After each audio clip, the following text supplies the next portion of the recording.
Hey everybody, it is Natalie. Thank you for being here today. Today we are going to go over another chart, and I'm really excited to go over the astrology of David Icke.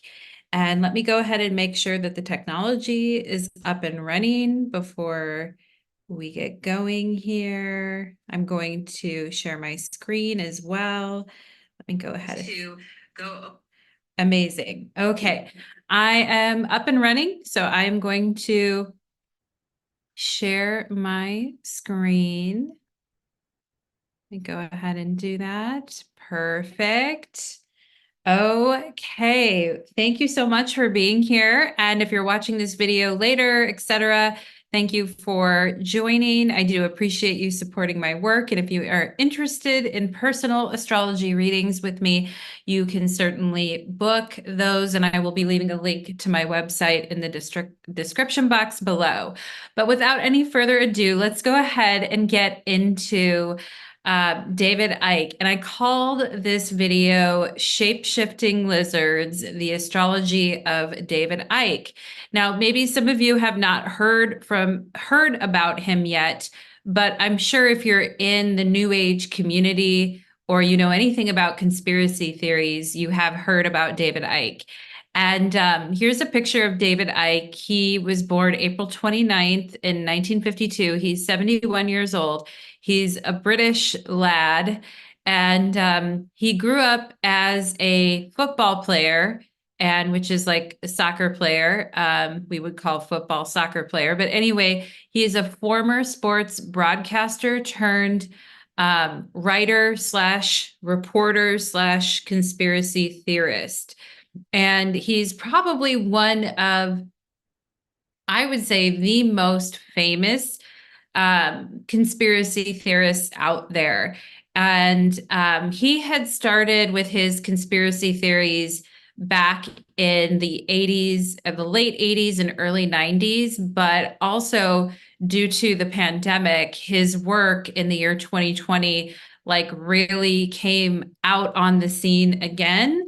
And if you guys were hearing things during the pandemic, like 5G is causing, 5G cell towers are causing the spread of the pandemic, and they're making everybody sick, and it's going to take over the world, and all this kind of. Anyway, he was espousing those theories, which you may have heard of back in 2020 and 2021. And it wasn't just 5G and other things like that he was espousing, but we'll talk more about some of his beliefs as we go through. And I just want to read you a quick little bit about him. So David Icke is an English conspiracy theorist, former footballer and sports broadcaster. He has written over 20 books, self-published since the mid-1990s, and has spoken in more than 25 countries. In 1990, he visited a psychic who told him he was on Earth for a purpose and received messages from the spirit world. This led him to claim in 1991 to be the son of the Godhead and that the world would soon be devastated by tidal waves and earthquakes. He repeated this on a BBC show called Wogan.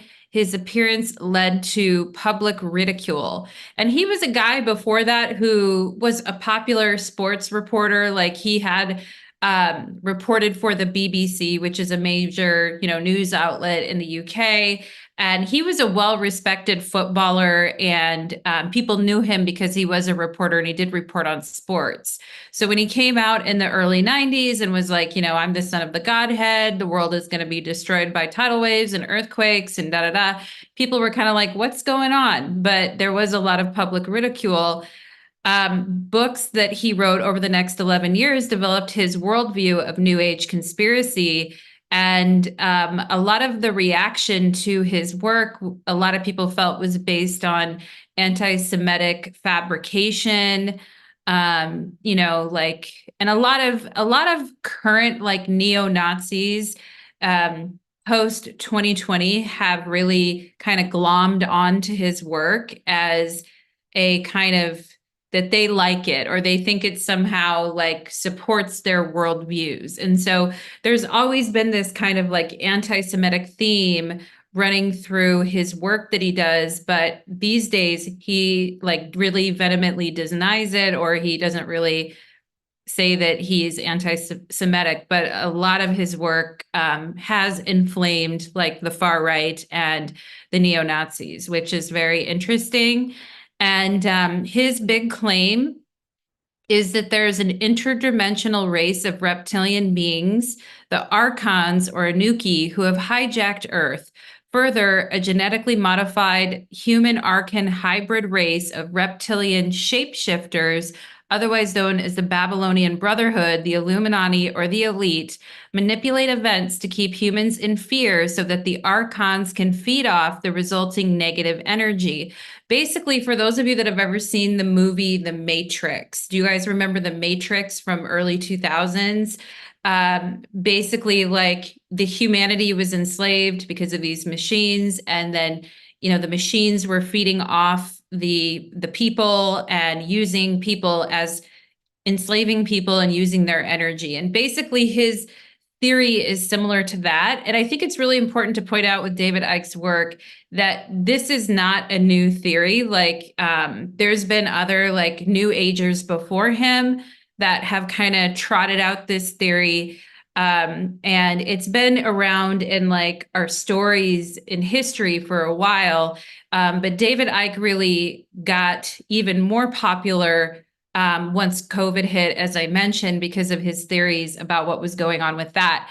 But anyway, so his whole thing is that he claims that many fake public figures belong to the Babylonian Brotherhood and propel humanity towards a global fascist state or new world order, a post-truth era ending freedom of speech. He sees the only way to defeat such archonic influence, I don't know how to say that, archaonic influence, is for people to wake up to the truth and fill their hearts with love. Critics has accused him of being anti-Semitic and a Holocaust denier, with his theories of reptilians serving as a deliberate code. And so anyway, we've got that. Garnet Goddess is here. Nice to see you. Ah, you missed my live super chat tarot readings. Oh my gosh. Well, I may have to do more of those. And but anyway, thank you for stopping in, Garnet Goddess. And yeah, so this is David Icke, and anybody who's in the New Age community, like I mentioned, you may have run across some of these theories, or you may have heard them in other books, or seen them play out in movies like The Matrix, as I mentioned. David Icke, here's like all of his books that he's published, just to give you an idea. He has And the Truth Shall Set You Free, Human Race, Get Off Your Knees, The Lion Sleeps No More, Children of the Matrix, which was actually published right after the movie The Matrix came out, David Icke's Guide to Global Conspiracy and How to End It. And, I think it's interesting because of the times that we're in right now. Of course, people do feel very oppressed by the elite, and we are in a phase of where there is a lot of anger, especially economic anger. And so a lot of his theories have really found a fertile breeding ground because of the economic instability and the inherent unfairness in the world that we live in. But at the same time, we have to think about some of this stuff carefully, don't we? Because David Icke's theories have caused like people to like, there was a story of a dude who, offed his own brother because he thought his brother was a lizard person. David Icke in the past went around and said like Barack Obama's a lizard, the Queen of England's a lizard. Like, he keeps saying that he knows who like all the lizards are, and he knows all the plans, right? Which we always need to be a little careful when there's somebody that's like, okay, I know everything. I know who everyone is. I have all the information and no one else does. Okay. That's somebody who could be acting like a false prophet. So we have to be really careful of that. But I do think that he is kind of like stoking the fires of people's hatred of, the capitalistic system that we live in, which, I mean, I think everybody is pretty sick of that. But anyway, so these are all his books. Now, keep in mind that a lot of his rhetoric has been very dangerous in a lot of cases, like I mentioned, inciting violence, people to do things. We'll talk more about that later in the reading, but I just wanted to show you guys literally all the books that he's written here and talk to you about, he wrote this book called Everything You Need to Know and Never Have Been Told by David Icke. And so he's like explaining, the undercurrents of like a global conspiracy theory is kind of what he's all about doing. And here's him in 1991 going on TV saying that he is the son of the Godhead and that there's going to be tidal waves and, Los Angeles is going to turn into an island. New Zealand is going to be destroyed. Like he was espousing these things in the early 90s. And this is the TV program where he was made fun of, had experienced a lot of public ridicule because he went on TV proclaiming to be all these things. And people were like, what is going on? And here's him during his turquoise period when he was saying that wearing turquoise is like, connecting him to like the Godhead and things like that. And here's a story from AP, from the Associated Press, actually just from 2022, basically saying British conspiracy theorist is banned from most of Europe.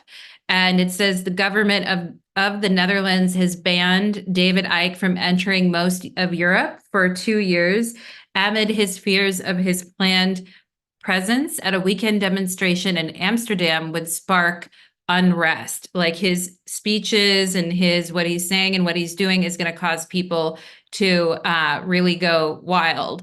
And anyway, this is his website right here. The Irish priestess. Thank you so much for being here. He's 100% spot on with everything he said. He's a modern day Nostradamus, is everything he said. Okay. So I figured too, because I'm making this video as a tarot reader, and I know that there's a lot of people that are really, of course, in our community that are very into New Age theories. And I'm not saying that I'm against every single, New Age theory that there is, but I think it's very critical that we take a critical eye to some of these things, okay? So that's where I'm coming from today. And I understand if you're watching this video as a fan of David Icke that you may not resonate with this reading or you may not like with this reading, but I do hope that everyone is kind in the comments and respectful in the comments, okay?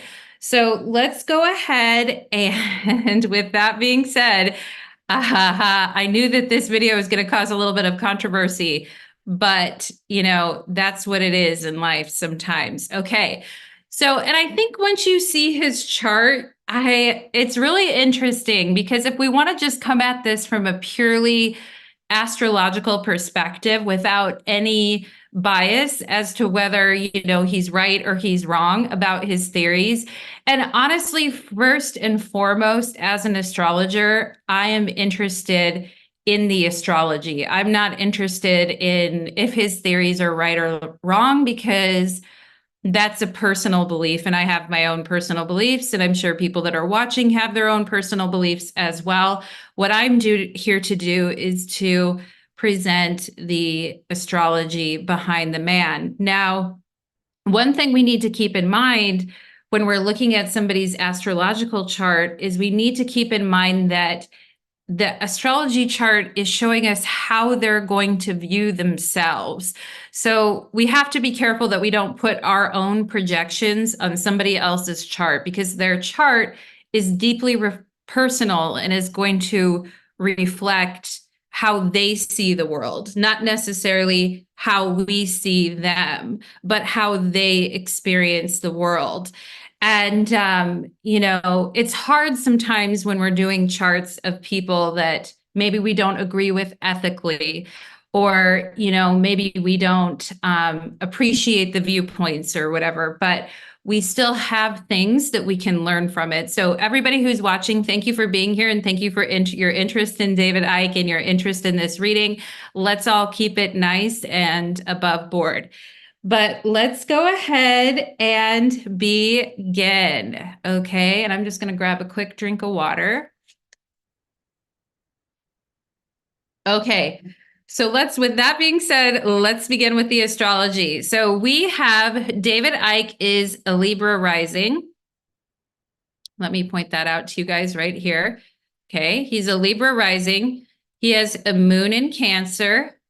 All right. And he has his sun in Taurus right there. Okay. So I always like to point that out first before we start jumping into the chart is where is his sun? His sun is in Taurus in the 8th house. Where is his moon? It's in Cancer in the 10th. And where is his ascendant? It is in Libra. Okay. And I think, one thing we want to kind of first, like one thing that grabbed me right away is I'm like, okay, his Mercury is in Aries. Okay. It's a very prominent Mercury. It's there in Aries. Okay. And this Mercury makes multiple aspects to multiple planets in his chart. But keep in mind that David Icke is self-published. After a while, people would not publish his work because of the anti-Semitic undertones in his work. So publishers did not want to be associated with his work. So therefore, he went on to publishing his own work. And I showed you guys earlier just the extreme amount of writing and volume of work that this guy has done. And, the fact that he is self-published is very much a Mercury and Aries type of a thing. And the fact that he independently self-publishes and writes his own books is him saying, I'm going to do what I want to do. And if I have to self-publish in order to get the information out there, then I'm going to go ahead and do that. And that's a very Aries trailblazer type of a thing to do. And he's made several comments like, you may not agree with what I have to say, but you won't take away my right to say what I want to say. And that's a very, Mercury and Aries type of a thing.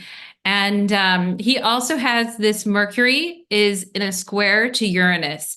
So here we have somebody who has very radical kind of ideas about the world and is wanting to be an independent free thinker and wanting to put their ideas out into the world. Okay. But Mercury square Uranus can also be somebody who thinks that they're incredibly gifted or incredibly genius or sees themselves as, having very special information that they need to get, they need to get out in the world. And that's a very, fiery Mercury where it's like, I have a right to say what I want to say, and you aren't going to tell me otherwise. And we can see the importance of that Mercury already as we start to look at his chart. And Taylor Lee is here saying, I love Icke. He's a Sun, Taurus, and Libra rising and a shapeshifter. He was calling out the reptilians back in the 70s. Yeah, and actually the whole, like I mentioned before, the reptilian thing is way, way pre David Icke, because there were people, in the like quote unquote magical circles in Russia in the 1800s. And, a lot of what they're talking about is also kind of biblical in a way. So a lot of these stories are stories that repeat in society. It isn't necessarily original, but maybe it is passed off as original. So let's go ahead and take a look at it. So we have, and I knew by doing this video, people were going to be like, oh, I love David Icke.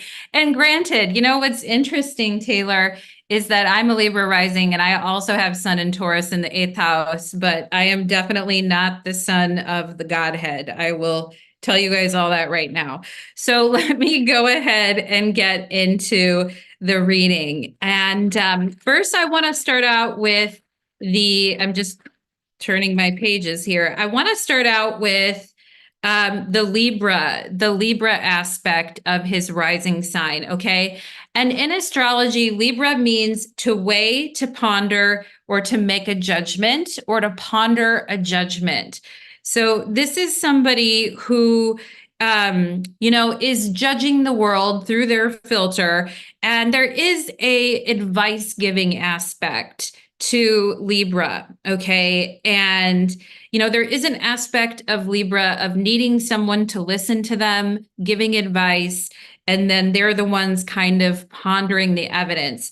Now, keep in mind when we think about tradition in astrology, particularly in Indian astrology, Venus, the ruler of Libra, was the advisor to the demons, basically the souls that had lost their way in life and needed to be redirected to their path. And that was the role of Venus. And so we can also think about the social aspect of Libra, where he's very comfortable, like on TV, giving talks, meeting people, charming them with his theories in life. And so we have this Libra guy who is, out there with his theories, charming people, meeting people, being social. He's given talks in over 25 countries. This is somebody who really who's somebody who really likes to get out there and be social. Now, people didn't at first, when he was like a footballer back in the day and he was playing soccer, people really liked him and they really didn't have any problem with him. It was only when he kind of came out in the early 90s with the conspiracy theories that he started to experience a lot of public ridicule. And you can see the ruler of his ascendant is that Venus in Aries opposition his ascendant. And Venus, of course, has to do with like our likability. And I think, with it opposite his ascendant, he hasn't been like a well-liked character. Now, there's a bunch of people on the stream today saying that they like him, but, this is also a video by an astrologer who does tarot readings, so that really doesn't surprise me. But in a lot of circles, people definitely have not appreciated his theories and have not liked him, and have really distanced themselves from him. And we can also see with Libra rising, you'd think, oh, maybe he just kind of goes along with things. But at the same time, you can see that side of him with the Venus in Aries of how he loves playing sports and he loves competing. We can also see his sun opposite Mars there. So, loving a good competition, loving to play sports, all of that shows up in his chart. So we have that too. Now, one thing that I would like to point out is that, I don't know this for a fact, but I have a feeling that it may be true that perhaps he struggled with low self-esteem earlier on in his life. And in researching his life, and of course, Venus is how we value ourselves. And, I wonder, because the ruler of the first house is in the seventh house of partnership, I wonder if sometimes he, like he was really codependent on partners, or perhaps he was with partners who influenced him a lot, which we'll talk about later. Okay. But his partnerships are obviously very important to him, and he has had, several marriages, and his partnerships have definitely kind of been in the spotlight at times. So we'll talk about that too. But with the Venus in Aries, you have to wonder, how many compromises is he making for his partners? Is he being selfish in his partnerships? Are his partners treating him appropriately? So we see that kind of energy already happening in his chart. Of course, Venus in our chart represents our likability factor. And there's definitely been times in his life where he hasn't, like I said, he hasn't had a huge likability factor. And anyway, so let's go on from that. And, here's the other thing that I would like to point out with David Icke is that this Venus here, this Venus in Aries ruling his ascendant, is actually in an opposition to Neptune. Now, here's when I want to, he does say some wild things, yes. And his Venus is in Aries too. Yes. Yes, and here's the thing too. I think he does connect with the misfits in society. Look at his moon in a conjunction in Uranus and his 10th house. Okay, look at that conjunction up there. So I think he is giving a voice to like the misfits and the disenfranchised. And I think just sometimes he doesn't realize what his how his words, how people are taking his words. Because look at his, I know I'm interrupting myself here because I was going off on the Venus, but look at the Mercury in Aries in a quincunx to Mars, retrograde in Scorpio. That's a very powerful Mars. But here's what I'm saying: when you have two planets in a quincunx together like that, and you've got Mercury quincunx Mars, and you have a guy who's giving very fiery speeches to people and really riling people up. Like even during COVID, he was giving speeches about how 5G was evil. And it was like, the reason for the pandemic and all of that. He had given so many like references to that, and he had been so bold in making those assertions that what ended up happening is that people ended up attacking telecommunication workers, and they ended up attacking people who just were simply working for telecommunication companies because his base took those words to like really, really mean something. And so they started like physically assaulting people who work for telecommunications companies. And here's where I think David Icke does have a problem, because I do think that there is, that Mercury and Aries of, oh, I want to like, I need to get it out and I need to say what I need to say. But also on the other hand, what are my words? What are my words inspiring? What kind of actions are my words inspiring in other people? And you can see why, like, he's been banned from many countries. Look at the ruler of the ninth house, which of course represents, foreign governments, foreign countries. That ruler of the ninth house is that same Mercury, and it is in an opposition to Saturn. And so, he has been banned from several countries because of the way that when he goes and talks to a room full of 1,000 people and tells someone that so and so is a lizard or so and so is evil, there are some people that really take that message to heart and then go and attack those people.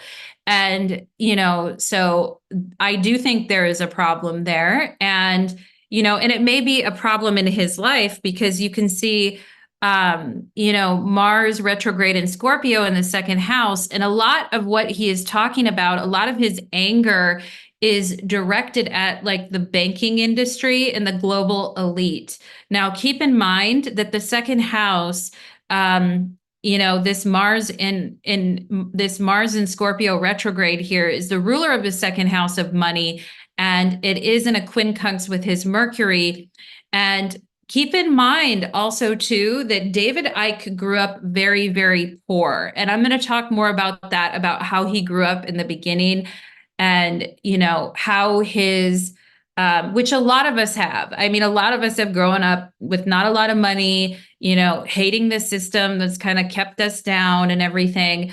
But if you think of the second house ruler, the house of money, Mars in Scorpio is in a quincunx to his Mercury. A lot of what he's talking about is he's talking about, like the Rothschilds and who am I thinking of? It's all the big, really, really wealthy families, like the JP Morgan people, like, those big families that are really, really powerful. And he is talking about, the economically disadvantaged and his anger towards that, as growing up as a person that didn't have a lot of money and was very disadvantaged and poor and grew up in a very poor neighborhood in the UK. Like, he has a legitimate bone to pick with that issue. But I also wonder too, and here's the thing with the Mercury square Uranus is as well. He's got Mercury square Uranus and he's got Mercury quincunx Mars. And so what I would ask him is, do you sometimes say things to, especially to the people that he loves, right? To his family or the people that he loves, or even to a lover, or on a grander scale to his audience? Do you sometimes say things that get you into trouble, or do you sometimes hurt people with the things that you say? Would be my question. And, that Mercury is also squaring the moon. Of course, the moon is the planet that has to do with family and, children, family, all the domestic part of life. And that Mercury in Aries is squaring that moon too. So I think it's even more personal for him in the sense that, do you sometimes say things off the cuff without thinking, Mercury and Aries, about future consequences down the road, and then later have these issues boiling to the surface and people committing acts of violence or saying things you don't mean and hurting the people you love, because and again, we have to be careful when we're looking at someone's chart. Like I said, we have to try to feel it through their lens. But as an astrologer, I might ask somebody that in a very nice way. Like if I was I wouldn't like rudely assault someone with the question, but I would just be like, hey, have you run into things in life where people take what you're saying the wrong way, and where they feel very hurt by some of the things that you say, and what are some of the things that you've done maybe to cope with that or deal with that? Do you have people in your life that are very sensitive to the things that you say, and is it sometimes too hard and they can't take it? Like, I probably would explore that if I was in a reading with someone. And so anyways, I just have to mention that because I think it's important to keep that in mind, that the things that we say have consequences. Okay. And his Mercury is opposite Saturn, and Saturn is the planet of consequences. And, as a result of some of the things that he's said, there has been some heavier things that have happened. Like I mentioned at the beginning of the reading how somebody had listened to David Icke and thought that their brother was a shape-shifting lizard and then went and murdered their brother. So these are the things, this is where ideas could become dangerous, and we have that Mercury quincunx Mars. So in essence, ideas can become very dangerous in the wrong hands. And that is a lesson that, all of us are learning in life, and that all of us have to deal with in life, but it is something to think about. So I just wanted to point that out too. And yeah, he could definitely stand to be more responsible with his communications, Taylor says. Yeah, I mean, you have to be when that many people are listening to you and you have that big of a platform, you really do. Because, and now granted, you can't always anticipate everything, how everyone's going to take your work, and you can't always anticipate all the reactions to your work. Like some people will think that, but they're not going to go do anything like that. Okay. So it's just an interesting thing that we have to think with Mercury and Aries. Like, he is a very brazen individual when it comes to getting his point across and saying what he needs to say. And, it's fascinating to me that a lot of people have accused his work of being anti-Semitic, or, basically like, hatred, people have accused his work of being a Holocaust denier and also anti-Semitic, which, isn't great either, as far as, somebody if somebody's getting that impression from his work. And again, you can't always control how people take your work. You can put something out there, but at the same time, you also have to question it a little bit, because there have been a lot of like neo-Nazis who've taken his form of rhetoric and have really like glommed onto that and used that as a way to further bolster their views. And the problem with calling people shape-shifting lizards and pointing out is who gets to make that call? Who is the person that gets to be the judge of that, you know? And if he says like somebody is a shape-shifting lizard, what if somebody attacks that person because he said that?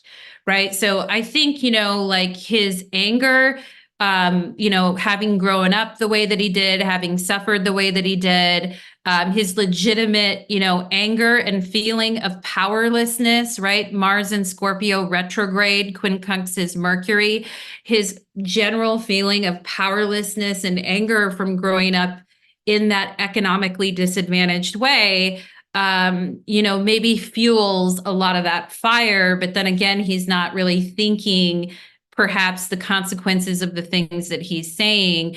And maybe a little bit in the more recent years, he has toned down a little bit more of the shape-shifting lizard element of things and has shifted more towards like, you know, saying no to like global fascism and like standing up, you know, and I can get on board with somebody being like, you know, no to like global fascism, but not, I don't really get on board with, you know, the neo-Nazi views at all. So, you know, that is kind of like, and I think sometimes because he has Mercury opposite Neptune, you guys, I think sometimes the message can get interpreted in a weird way. Okay. So, or the Mercury or the messages can be interpreted in a way that is, you know, different than intended. It can get kind of lost in translation. So I've pointed out to you guys already so many aspects that this Mercury is making. It's probably the most aspected planet in his entire chart. It's opposite Saturn, it's opposite Neptune, it's quincunx Mars. Okay, it's square Uranus. It's square the moon. Like it's just, it is all over the place in this chart. And you can see also that Mercury is in a trine to Pluto in Leo. And so he does want to be a reporter and uncover all the hidden things and expose all the hidden secrets. And, you know, that's further backed up by his sun being in the eighth house. So we do see that element there. And I know I said I wasn't going to get like preachy about my opinions about him and things like that. So I'm trying not to bring my own opinions into things. And let's go ahead and I wanted it to be kind of a fun reading and be like, oh, shape-shifting lizards, everybody, you know.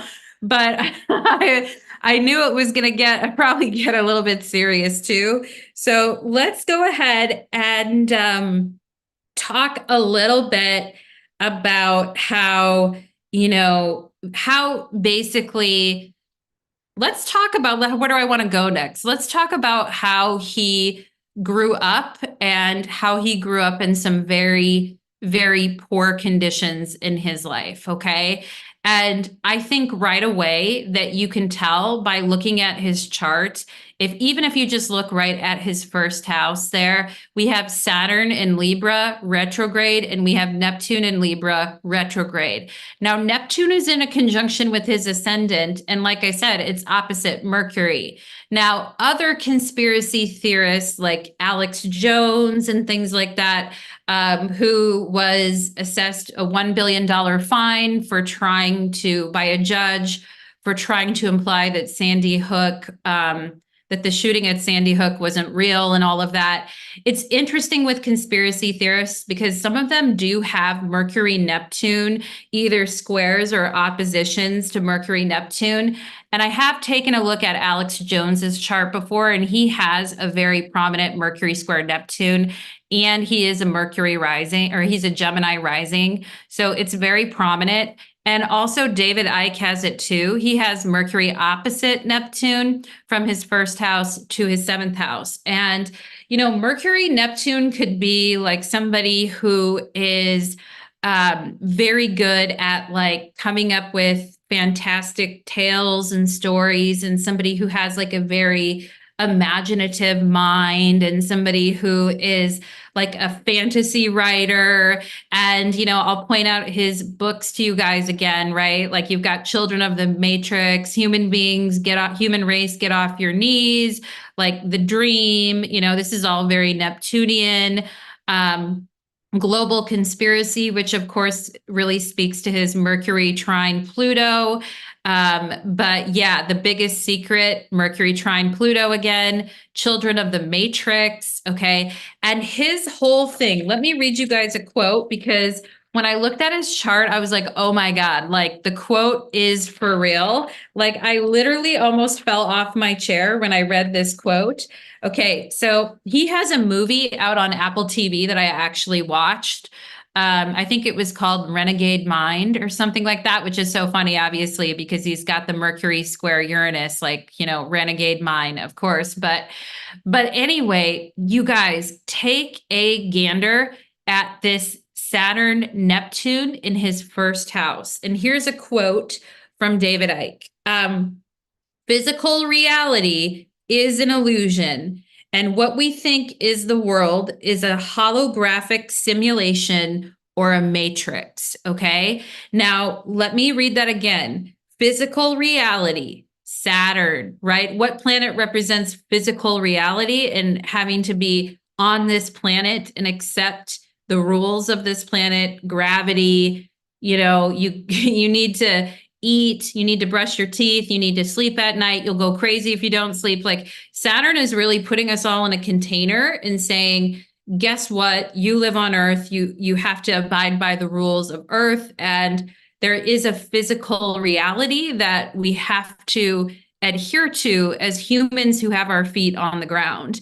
And so that is a Saturn type of a energy. Okay. So his whole thing is physical reality, which is represented by Saturn, is an illusion. Okay. And what planet has to do with illusion? That would be Neptune. Right. So then we have the whole thing of physical reality is an illusion. And nothing says that better than a Saturn Neptune conjunction in your first house with your ascendant. Like that is his whole speech on everything, really.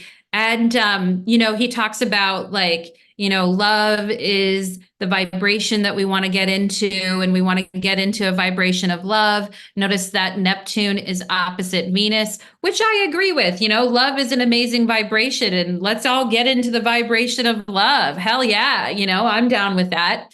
But I also think, physical reality, and I get what people are saying when they say physical reality is an illusion and what we think is the world is a simulation or a matrix.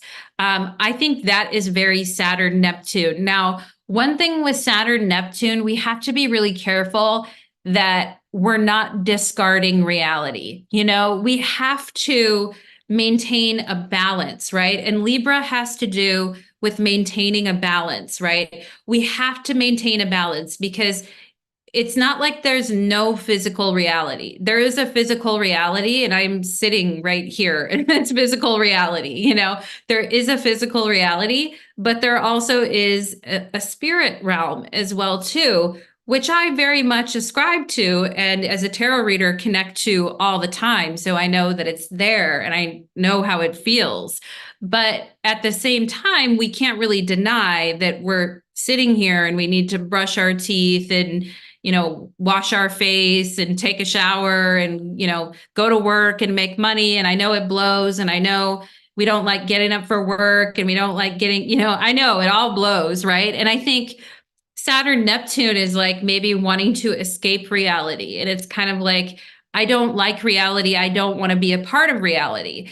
Now, I think one could go too far with that, right? And I think one can go too far on the other side too, of all there is a physical reality and fuck everything else. Because I think right when we're in the sign of Libra, we really need to understand the balance between both worlds and how they're operating. And that is something that as human beings, we have to do and contend with our whole life.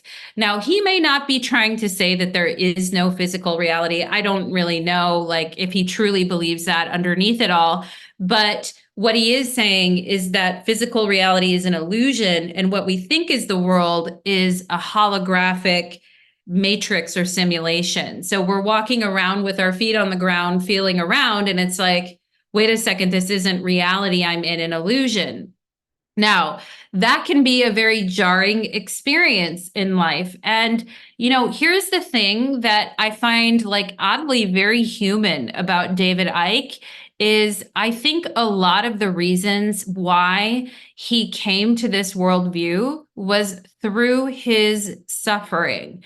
Now, one thing a lot of people may not know about David Icke is that, like I mentioned, he was born very poor. He wasn't a good student. One of his ways to get out of poverty was to play sports, but then he started developing rheumatoid arthritis. And if you ever watch his hands when he's speaking, his hands are contorted and his bones and joints have contorted a little bit because he's suffered with extremely painful arthritis. And he started getting it when he was like 19 years old, when he was playing football, and he kept trying to push himself through the pain in order to like make money for his family and his wife at the time and everything. You can see the pain of that Mars retrograde in Scorpio. And it's not to say I don't have any empathy for David Icke, because I do. And I think anybody who's in a ton of physical pain for a really long time and faced with the prospect of losing all their security because of that, okay, I think it does something to the mind, and it's very depressing. And what's interesting when we look at medical astrology is that Saturn does have to do with the bones of the body and the joints and the calcification of the joints and the bones. And when we have difficult Sun Saturn aspects, which we do in this chart because this Sun in Taurus is in an exact quincunx to that Saturn, meaning, and in medical astrology, when we have quincunxes, it is very challenging it can be tough from a medical astrology perspective. Like that is where we can find a lot of our medical issues. And of course, the sun is a general significator for our health and our vitality and our physical well-being. And when you have that in a quincunx to Saturn of all planets, which rules old age and, crumbling of the bones and, people that have a very prominent Saturn may have arthritis from a very early age. I know my boyfriend, for instance, has his moon and sun squaring Saturn, and he got arthritis at a very early age in his life. It's gone now, but he did have it for a long time. And you can see that with David Icke. He had a very disadvantaged life. Okay. Sun, quincunx, Saturn, very challenging. Okay. I think he had a very challenging relationship with his father because he mentioned his father didn't want him to quit playing sports and tried to get him to keep playing because he was making money. And they would get into yelling and shouting matches with each other. Look at the sun opposite Mars, because his dad wanted to continue to have him bring money in for the family and play sports, but his body was like falling apart. And, it's interestingly, arthritis or rheumatoid arthritis is it's an autoimmune issue, and it has to do with inflammation in the body. And we can see his sun is opposite that Mars retrograde in Scorpio. So I'm sure he is having a lot of inflammation in his body. On top of that, he's having issues with his bones and his joints, and he's kind of overusing them because he's playing a very, full on type of a sport and having to play really, really hard. And so I think, David Icke mentioned that he was just in excruciating pain for so many years, and here's what I'll say about Saturn Neptune. Like, sometimes the physical world will be so painful and so horrible and demanding and rough that you just don't want to be in it anymore. And you're like, you know what? I don't really want to be like a different reality other than this reality would be way better. And, people can start to really kind of like fall in love with fantasy, and they can really start to want to, Neptune is a planet of escaping and anything to get out of that pain. So I think he was really experiencing a lot of physical pain. And, and as I mentioned, he grew up poor, so he didn't have the economic ability to deal with that. And he said that his mom used to make him hide when the landlord would come to try to collect the rent money because they never had it. Like they were like poor, poor, poor.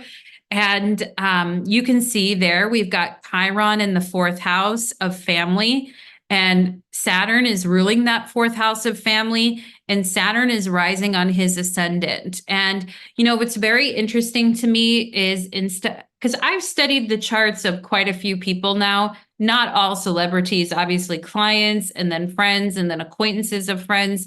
And what's really fascinating about Saturn in the first house is a lot of times it can indicate somebody who grew up economically disadvantaged or grew up in a very hard situation where your whole path in life was like go work for the factory or like live on the streets. Like those are your choices, right? You can go work for the steel mill or go live on the streets. And what's really interesting is, I mentioned my boyfriend a couple of times, and he's from Detroit, Michigan, which is a very economically disadvantaged city.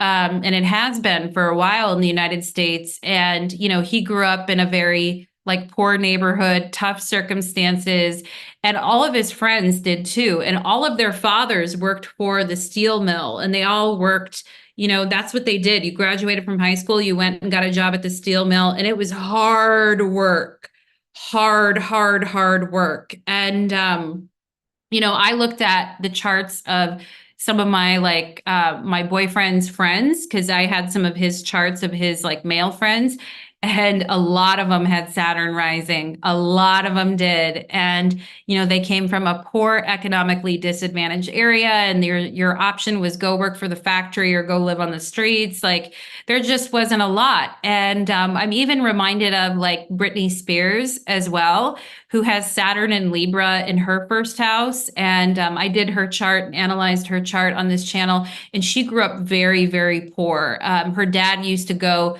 like kill rodents and squirrels and things like that in the backyard so that they could eat. And so we're talking about somebody who came from and who had to keep pushing his body and pushing his body to the point where it broke, and part of his huge pain that he was in, like physical unyielding pain that he was in, caused him to go try to find any method that he could find to help deal with his body and his pain issues. And it led him down the path of talking to various psychics and, reading different self-help books.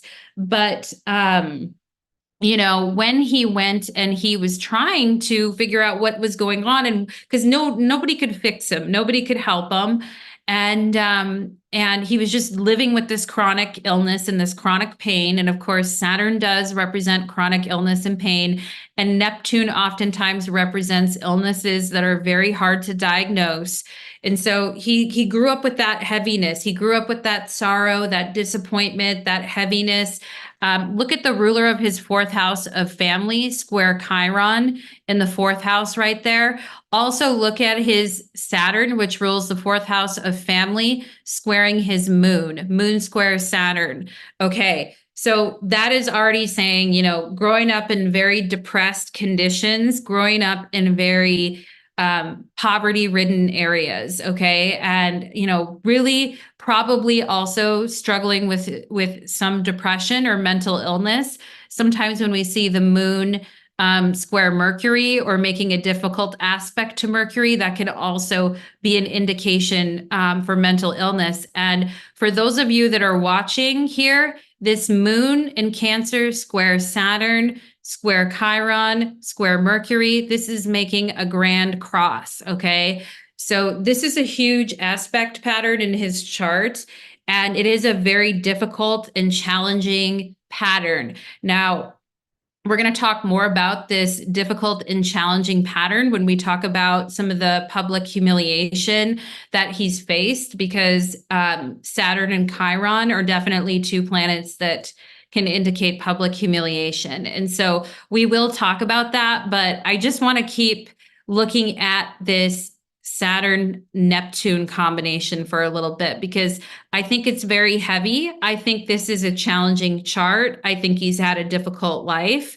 What's interesting though is the Sun Jupiter in Taurus in the eighth house, and which says is that Sun Jupiter, especially in Taurus, which is a sign of money and gaining financial resources and gaining more material possessions. He does start off like very poor, very disadvantaged, but then he ends up making a lot of money, and he ends up doing really, really well from his teachings and the things that he is doing. But for David Icke, I have a feeling that when he goes through a loss in life, eighth house, house of loss, that in a weird way, it ends up working out for him, and he ends up like making more money, or he ends up coming out on top, which, for a guy that grew up like that is probably, very satisfying is what I would say there. And let me go ahead and let's see, what else did I want to mention? Okay. So now I want to go into, so anyway, I talked about why he was in physical pain, showed you the medical astrology of that, and why he would have been motivated to seek answers from psychics or intuitives. Now, I'm a psychic or intuitive myself, but some of the advice that the intuitives were telling him, I'm like, oh man, like it's a little much. And I don't know if this would ever be something that I would tell someone, but some of the things that I'm going to plug in my computer here. But he went to a psychic. He was trying to find healing for his pain. He went to a psychic who told him he was the son of the Godhead, and that he had, a special message to give to the world, and that, nobody else could deliver that message except for him. And, that's a little, I mean, I don't know. I don't know. It's a little cheesy, it's a little different, but I know people and this is where psychics have to be really careful, because people can come to psychics with, like a certain hope or an expectation, or they can come expecting that we have all the answers to something, or that we're going to give that person, I don't know. I think this whole thing really shines a light, I think, as well too, on, tactics of cold reading people and telling them what they want to hear, and putting these kinds of grandiose ideas in people's heads, which I don't, myself, I don't agree with. As I don't agree with doing that, but everybody, I don't know. I'm going to leave it there because this isn't about my chart. It is about his chart. But let's go ahead and take a look, because throughout David Icke's life, he has been highly, highly influenced by psychics, and they have influenced his relationship. They have influenced his change in line of work, because he was working as a sports reporter, and then he changed and decided he had a spiritual experience, and then he decided that he was the son of the Godhead, and then the psychic had told him that, and that he believed that. Now, the other thing I want to mention is sometimes when we are in deep physical pain, we can become very easily influenced. And Libra is also a sign that can be an easily influenced sign, like to change its mind or go in another direction. And I think, the ruler of his ascendant is opposite Neptune in Libra. Okay. And that Neptune is on his ascendant. So I do think that David Icke has been incredibly influenced by female psychics. Now, of course, Venus represents women and females, and even to the point where his relationships have been influenced by psychics. And of course, Venus is the planet of relationships. And, sometimes people, like I said, like they go to psychics and they tell them what they want to hear and it makes them feel better, but it's not actually the truth, or it's not, anyway. But let's go ahead and take a look at what happened here, because he did go to visit a psychic in the early 90s who told him a lot of other stuff about, what he's meant to do and why he's here. And he ended up falling in love with that psychic. Okay. And again, nothing says I'm falling in love with my psychic like Venus opposite Neptune from your first house to your seventh house of partnerships. Okay. Nothing says I'm falling in love with a psychic, especially in the chart of a man who likes women. But it also has to do with situations that are a little deceptive, or situations that seem like they're like, whoa, like really amazing or spiritual, especially in the sign of Libra, the relationship sign. And they seem really like, whoa, and out there and amazing, but it's actually not what you think it is, or it's something different. Okay. And when you have your ruler of your ascendant opposite Neptune, and Neptune is in conjunction with your ascendant, and it involves the planet Venus, and you're a man, I think it means you can be easily influenced by psychic females who impact your relationship. And that's exactly what happened to him. Let me show you guys a picture. So he went to go consult a psychic, and he ended up falling in love with her. This woman, Mari Shawson is her name. Okay, now this is David Icke right here during his turquoise period in the 90s, when he's like, I'm wearing turquoise to like channel the energy of the Godhead.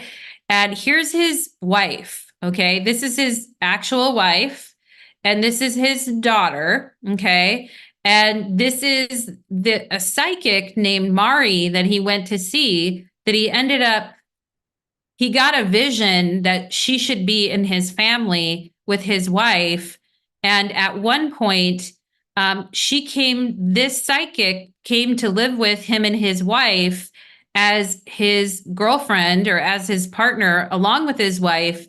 And he ended up getting her pregnant, and he ended up having a child with this psychic that he met, where he was getting visions and she was getting visions, and they were both getting visions. And, this is where things get a little bit crazy, where it's like, okay, not everything is a sign, right? It's like a stray leaf blew across the freeway. Oh my God, it's a sign. We're meant to be, right?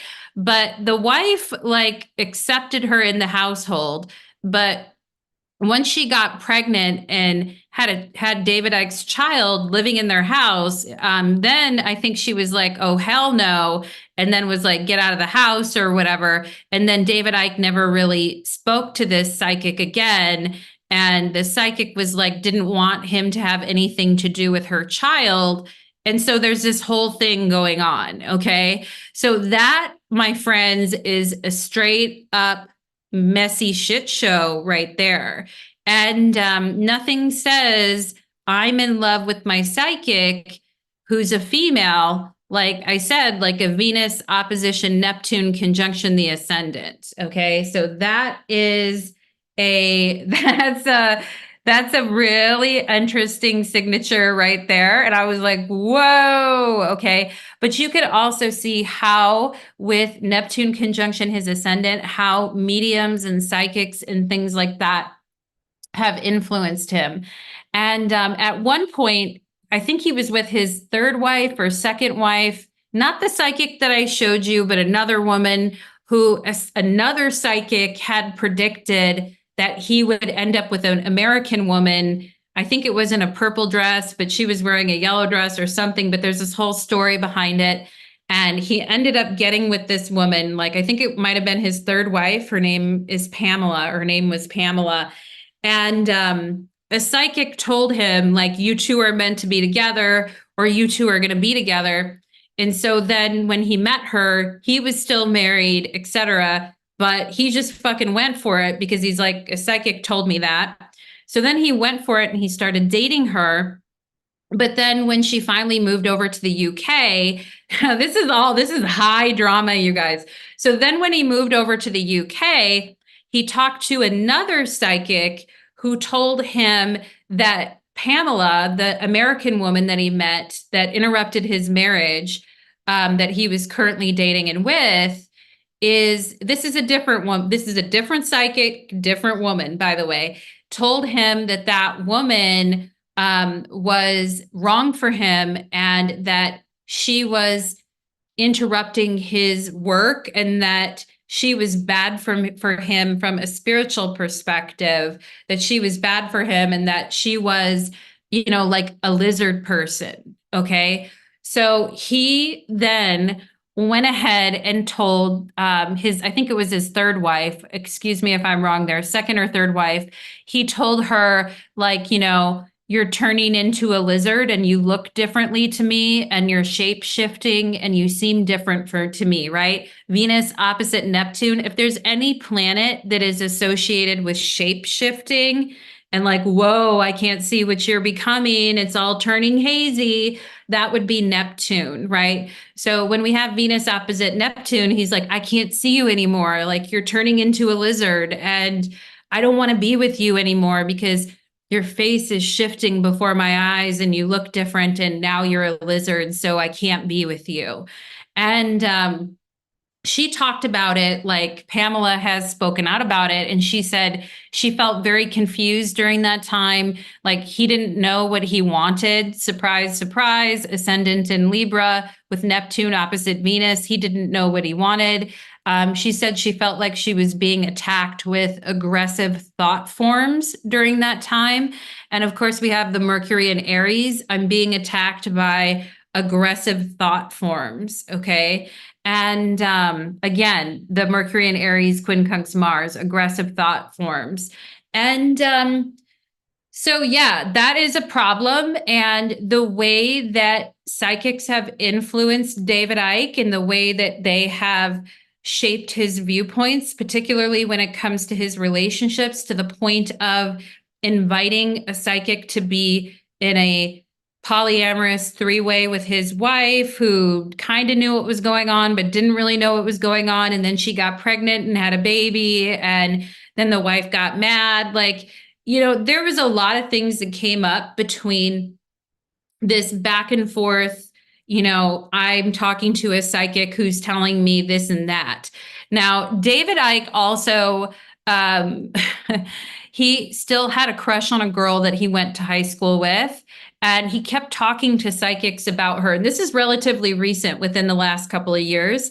And he kept talking to psychics about this woman from high school that he still had a crush on. And every psychic was telling him, oh, the woman died. She's no longer alive. And now she's with you, watching over you in spirit form. And they even gave her like an initial called K and said, she's watching over you in this like spirit form. And David Icke had wanted to be with that woman in high school, and psychics kept telling him that, she's dead and, she's still with you and she still loves you and she wanted to be with you in high school. I mean, I'm like, what is going on with these psychics, right? Like, what is going on?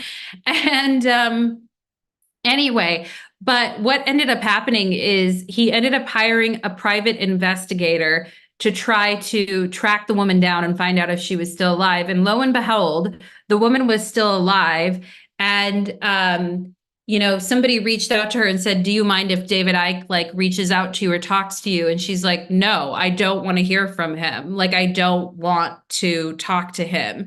And so this whole thing had been going on. Now, this is a very like Venus Neptune type of a thing. Like, a psychic is telling me this person loves me, they're around me, their energy's around me, but it's not, or it's not reality, right? And so I think, like when it comes to psychics, he kind of like fuck around and find out type of thing, because not every psychic is actually like legitimate or is doing a good job or actually is a grounded person in reality themselves, right? And so I don't know. I think his life has been very influenced by female psychics, and I think that his chart also, shows that as well. Now, as far as um, you know, shape shifting. And again, the video is titled Shape Shifting Lizards. And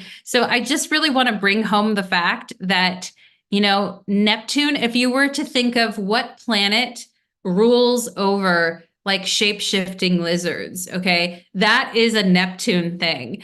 And because Neptune does have to do with like shape shifting and images becoming unclear and images shifting and changing. Neptune is like a distorted mirror. And so it's like everything becomes like foggy and hazy. And like, Neptune is a very psychedelic planet, and it is associated with drugs as well. And particularly when your Mercury is opposite Neptune, it's like, okay, are you seeing things clearly? Are you being influenced by things people are telling you?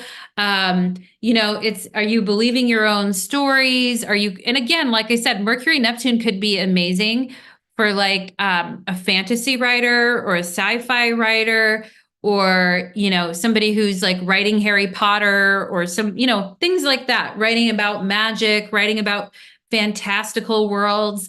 Like, and David Icke has done that. He's written a lot of, fantasy, different stories, things like that. But some people have asked him, like, are your writings like a metaphor? And he's like, no, they're like meant to be taken literally. Okay. Mercury opposite Saturn. No, my writings are meant to be taken literally. They're not metaphor. And so that's a little scary. Okay. But okay. All right. So we've got that going on.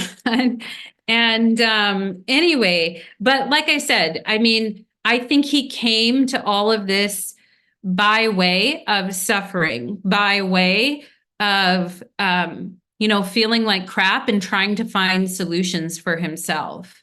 And, I think that has been kind of his thing. And let me actually see what else I would like to talk about. Oh, yeah.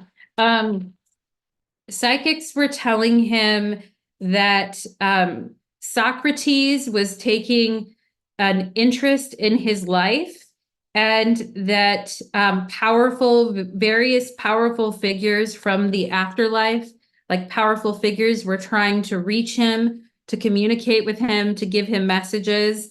And we're telling him, like, we're giving him all these channeled messages, which is really Mercury Neptune is very much like channeling messages, and then told him that he was going to channel messages himself. So he let himself be led by these like psychics, which Mercury, in Aries, let myself be led by these psychics opposite Neptune, who were really appealing to his ego, I feel, in a lot of ways. Like, you have a Sun Jupiter conjunction in Taurus.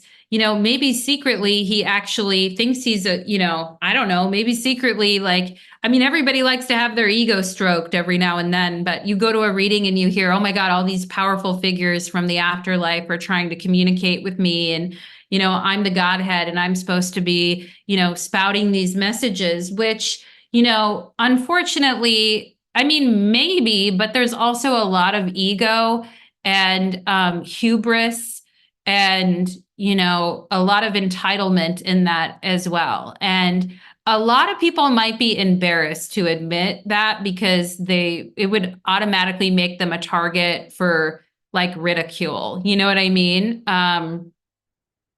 But at the same time, he's also been able to establish like a very loyal fan base as well. Okay. So it's an interesting thing with him. And, but nothing says shape shifting lizards like Neptune rising, folks. There we go.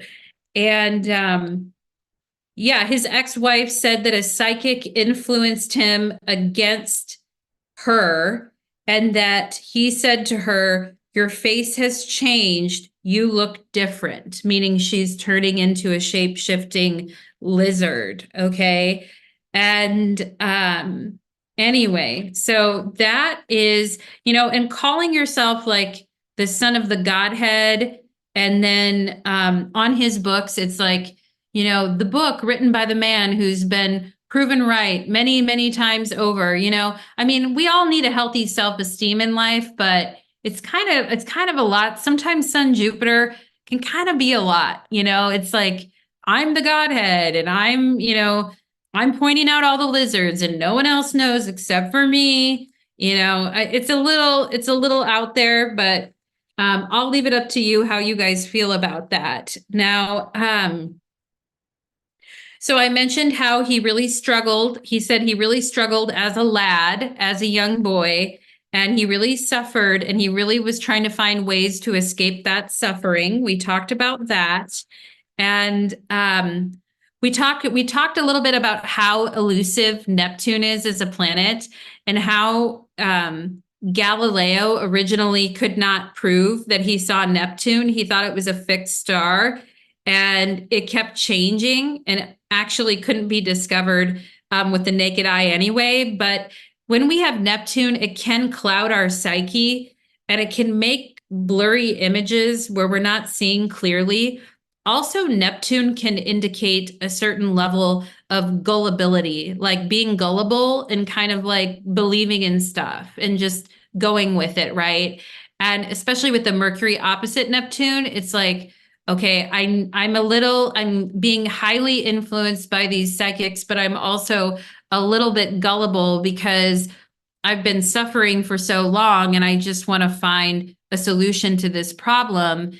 And I mean, in a way, the psychics kind of in a way were right in the sense that he was going to become this powerful kind of figure. I mean, he did go through a lot of public ridicule, but he has become this big figure. But at the same time, he was making predictions in the early 90s about tidal waves and earthquakes destroying the earth right then and there. And none of those things have happened. Yes, we have had tsunamis. Yes, we have earthquakes. But as far as I can tell, the earth is still earthing. You know what I mean? Um, so I think that that is very interesting. Now, let's talk a little bit about some of the public ridicule that he has taken in as a result of his beliefs. Now, one thing you'll notice right away that I've talked about his relationships. I talk about how he grew up, the money stuff, very poor, Saturn rising, Neptune there, very miserable, in pain, Sun quincunx Saturn, problems with joints and bones and arthritis and everything, very painful for him.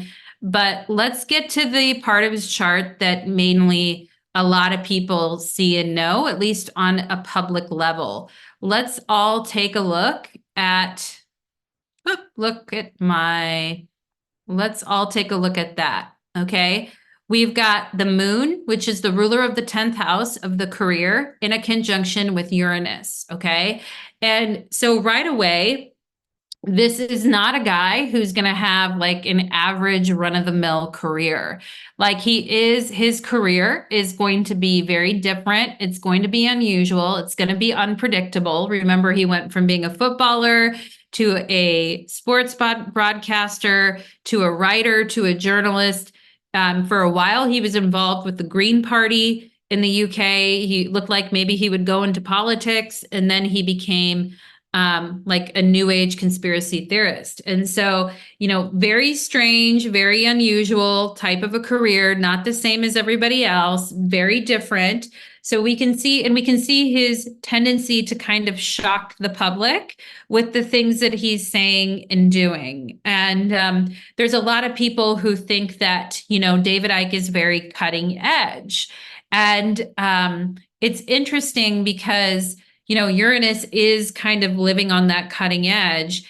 And at the end of his video, when I was watching his documentary on Apple TV, I think it was called Renegade Mind, as I want to recall. But he was standing in his hometown, and there were some kids that were like drawing in the sand beneath him, and they were writing the words like freedom and being free, freedom, and things like that. And he like kind of like smiled and got like a tear in his eye and was like, we have to care about the future generations and the children, and we have to care about, their freedom and their right to free speech and their right to be free from, global oppression by the elites and all of that. And so he was kind of talking about that, and he got emotional, right? The moon in Cancer, you could see he was getting a little emotional at that time. And of course, Uranus is a planet of freedom and seeking freedom and wanting freedom. And,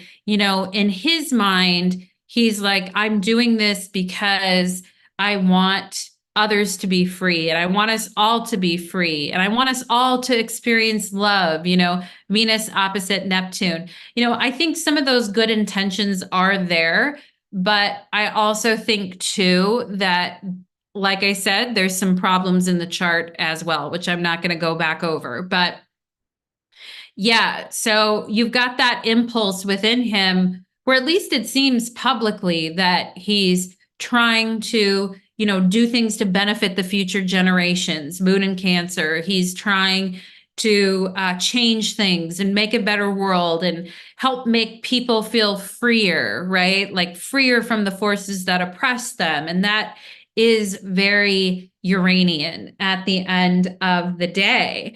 But the issue with, him being out of the closet, out loud and proud as a conspiracy theorist is that he has really had a lot of public ridicule.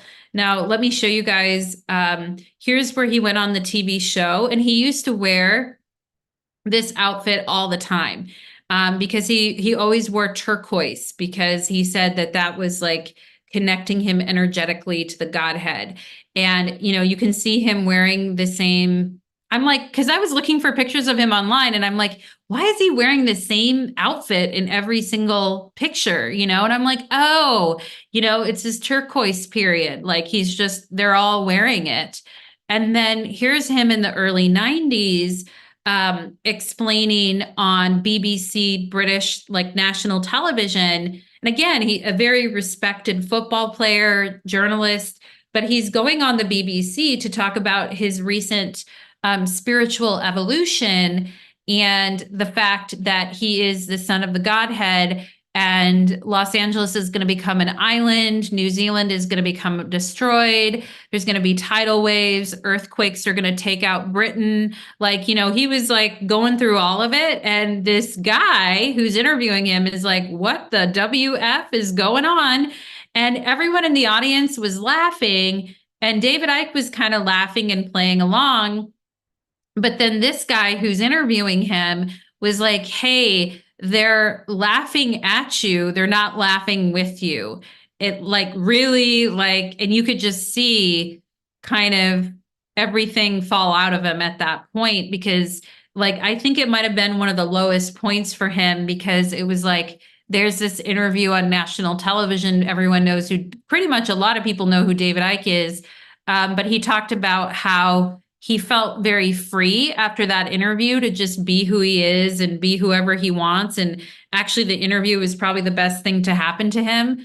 But at the same time, like that guy that's interviewing him is like, there's a whole audience in the background, like laughing.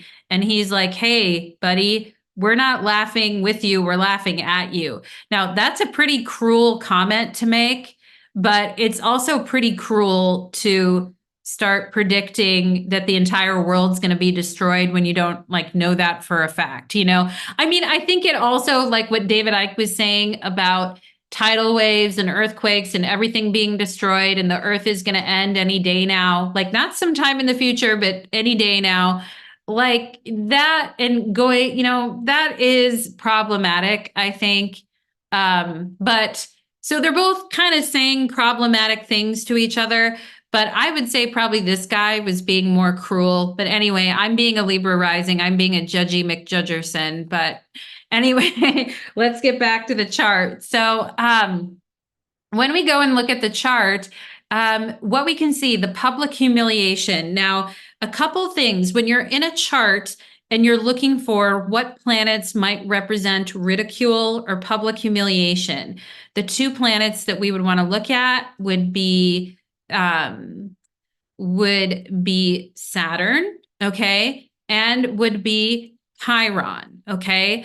Now, and I'm going to explain why that is in a minute. But if we're looking at our career and the possibility of having public ridicule or humiliation due to our career, then we really want to look at the aspect between our planet that represents the career, which would be this moon in Cancer in the 10th house, opposite Chiron, square Saturn. Okay. So it's like I have a weird career. Okay. Ruler of the 10th house, conjunction Uranus. I've got a weird career, or I'm doing something different or unusual. And you know, and the planet that rules my career is opposite Chiron, and it's also square Saturn. Now, keep in mind the moon in Cancer does have to do like with the family and things like that as well. And it is opposite his 4th house of family. And not only was he like ridiculed in the media, but his whole family was ridiculed. And so, his actions basically affected his whole family, and his whole family became ridiculed because of him going on TV and saying that. Now, the reason why Saturn and Chiron are two planets associated with public ridicule, let me share. So, Saturn has to do with afflictions in general, first of all. And Saturn can have to do with, demotions. Like if we're talking about, okay, am I going to get demoted from my job? Any type of a demotion or any type of a lowering or a demotion is a Saturnian type of a thing. So right away, we can see that Saturn is associated with things like shabbiness or something being very shabby. Saturn can also be a very belittling energy and making of one very, very small. Okay. And we have to keep in mind that, for instance, in Indian astrology, Saturn is the illegitimate son of the sun, okay? Surya, which is the sun in Vedic astrology. Saturn is the illegitimate son of the sun. And so Saturn grows up as his father, the sun, finds him illegitimate, and he is actually an illegitimate child. And his whole life, he's resentful and mad because his father, the sun, won't recognize him for who he is. And many stories in Vedic astrology talk about Saturn walking with his eyes downcast. Okay. Now, not meeting people, not looking people directly in the eye, and walking in a downcast way. And this is why Saturn can be associated with feeling lower, feeling lesser, feeling ridiculed, feeling embarrassed. Okay. Especially in the social sign of Libra, right? So I'm embarrassing my family, moon in Cancer, and I'm doing it because I'm doing it socially. Okay. The moon or Saturn in Libra retrograde. Okay. Now, of course, Saturn is exalted in Libra, but this planet is retrograde. And so the ancients will tell us one of the worst things to happen to a planet could be retrogradation. So, there's unusual things happening here with the way that the public is viewing him and the way that it is affecting his family as well, not just him. And so we can see where Saturn is showing that my reputation is declining, or my reputation is being demoted. And also, when we think of the sun and Saturn, they are very opposite energies. The sun is the glory and the honor of things, and Saturn is farthest of the traditional planets from the sun and has a very cold and dry type of an energy. And if we're not living right, Saturn can definitely make us feel miserable. Now, again, sometimes That's just the way reality is. We didn't do anything. Saturn is just quote unquote making us miserable. And that does happen too. But what's happening here is that you're seeing a public shaming, public embarrassment, and public ridicule when it comes to his career. Now, Chiron has, in many cases, in my first astrology teacher always called Chiron a baby Saturn. Keep in mind that Chiron is located between Saturn and Uranus. So Chiron is right in between Saturn and Uranus. And Chiron was the child of Saturn in mythology. Okay. Chiron was the son of Saturn. So indeed, Chiron is very much a baby Saturn. Now Chiron, when Chiron was a baby, this is the mythology of Chiron. Chiron was abandoned by his mother for being too ugly, okay? Because the mother was horrified because the baby came out as half human and half animal. As we know, Chiron is a centaur and it has an animal head or it has a human head and an animal body. And so when the mother saw Chiron as a baby, the mother abandoned Chiron and left Chiron because Chiron was, different, looked different and wasn't looking like the other kids and was like, I don't want any part of that. Okay. So we can see where Chiron is associated with being different or a wound or a humiliation or a shame about being treated differently. And certainly, with the moon in Cancer opposite Chiron and Capricorn, especially from the 10th house to the 4th house, where we have career versus our family, you can see the tension there. And you can see this strange and unusual career is causing not only him public humiliation and shame, but also his family public humiliation and shame. Now, he said it was actually one of the big, best things to happen to him because it set him free, right? This Mercury in Aries, he's like, I can say whatever I want now. I can do whatever I want now. But at the same time, I do feel like his family has suffered. Now, again, what's really fascinating about this Mercury Uranus, especially in the sign of Cancer, right, which has to do with the family, look at this moon Uranus family here. Doesn't that look like a moon Uranus family? First of all, that color is the color of Uranus. That turquoise color is actually the color of the planet Uranus. And, here they are, this weird family. It's the mom, the daughter, and then the psychic that got brought into the family that he started sleeping with and having a baby with. Now, that is kind of a weird family, isn't it? And they're wearing the color of Uranus. And I just think that's so funny because you've got the moon with Uranus in Cancer saying, I've got a weird family, or my family's weird or unusual, or my family's weird or unusual like me.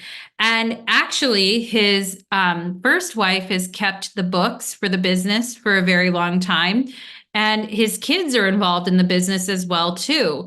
And one of his sons is his manager, actually. So it's kind of weird because, I feel like his family really does support him, but they've also been drugged down in the mud with him as well.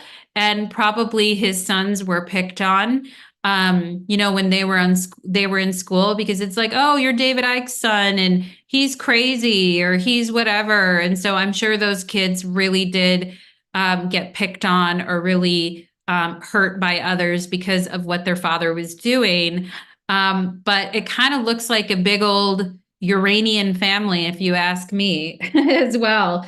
And Tony Gallagher is here and said David Icke is a legend. Okay. And is showing the planet Uranus, I feel like there.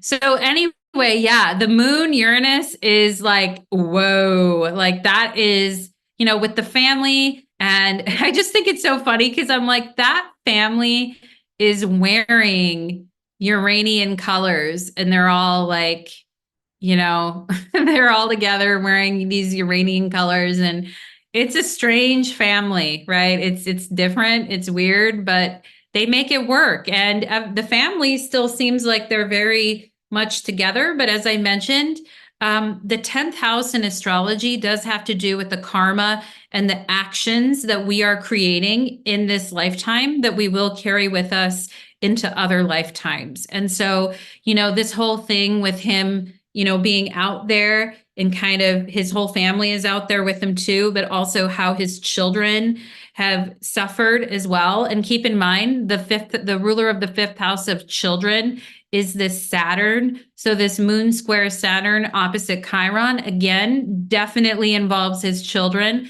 definitely involves the humiliation, probably growing up. Now the kids are all involved in the business and they're making money off of it too. And, it ended up being a family cash cow for them. But I'm sure growing up on the playground, like, people are probably making fun of them and hurting their feelings. And, they're probably, their friends' parents didn't want them hanging out with David Icke, all this, David Icke's kids and all of that, getting kind of, that's why we have to be so careful with our karma, right? Because the 10th house is the karma that we're creating for ourselves in this lifetime. And there is a lot of karma there. Saturn is the planet of karma. So there is a lot of, karma that's there with his children. Now, it seems like he has a good relationship with his children. I do know his daughter Carrie passed away, and he left a very, moving tribute to her online. But I mean, I do think that there is probably future karma there with his children, and, some of the things that he got them on board with from an early age might have felt very depressing to them or very sad to them, or really impacted their childhood in a very heavy way. And so we do see that energy in the chart.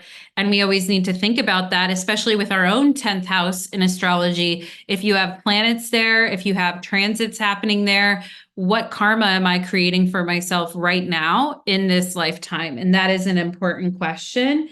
And you said his son Gareth is a free speaker too. His son is so proud. Yeah, no, I know, Tony. I saw that in his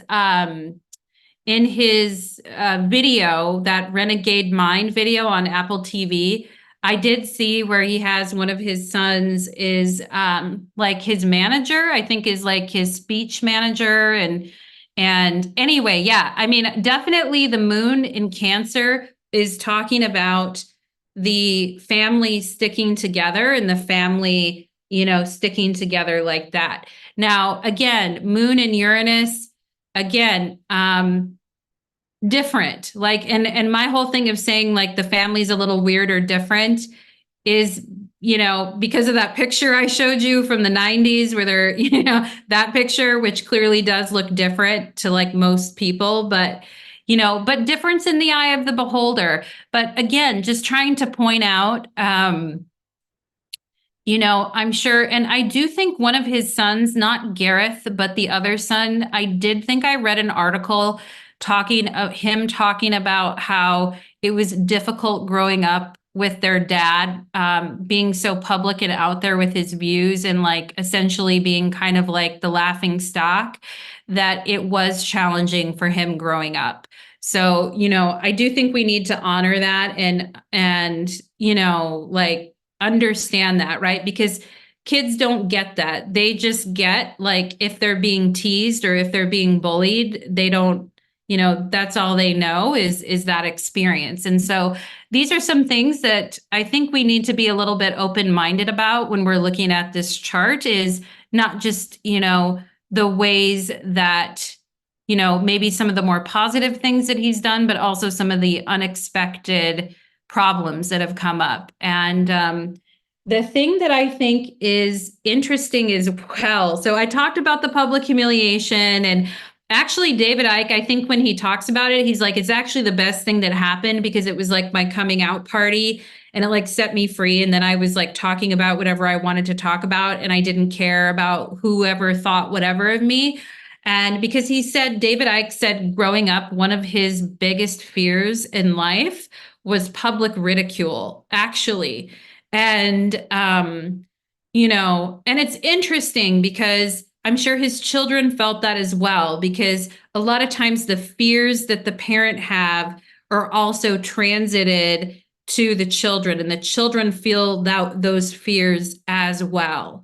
And so it's just something to think about when you're thinking about your own 10th house and the karma that you are creating in your lifetime.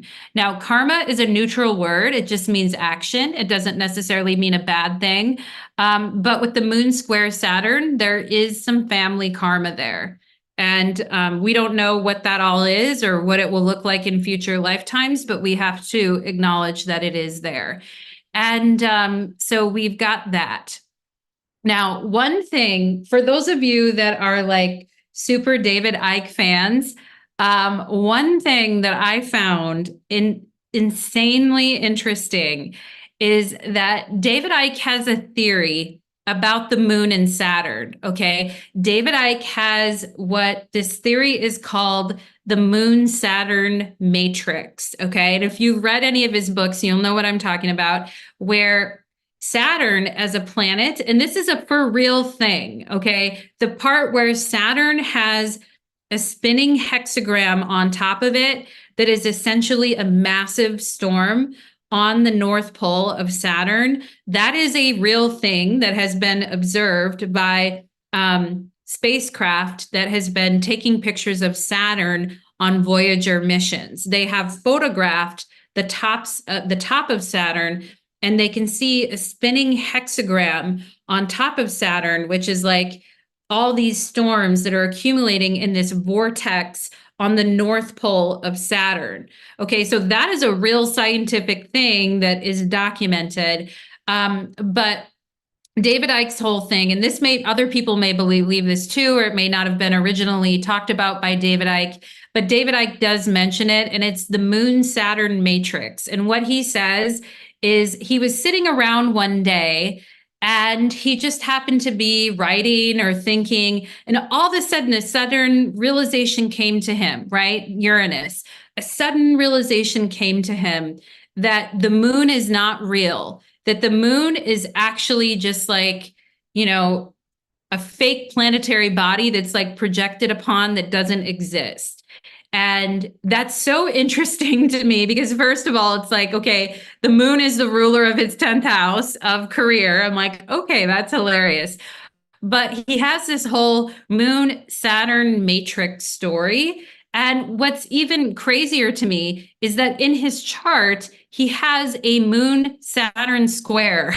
Okay. So he's talking about the moon Saturn matrix and how the moon isn't real and how the like lizard people, the rings around Saturn are actually like remnants of spaceships from the lizard people who are like beaming out things to the moon, which the moon is like absorbing. It's really like a non-entity, which is like beaming something to humanity that is not good. Okay. So he's talking about how the moon is basically like an empty vessel and Saturn is really just using it as like a projector.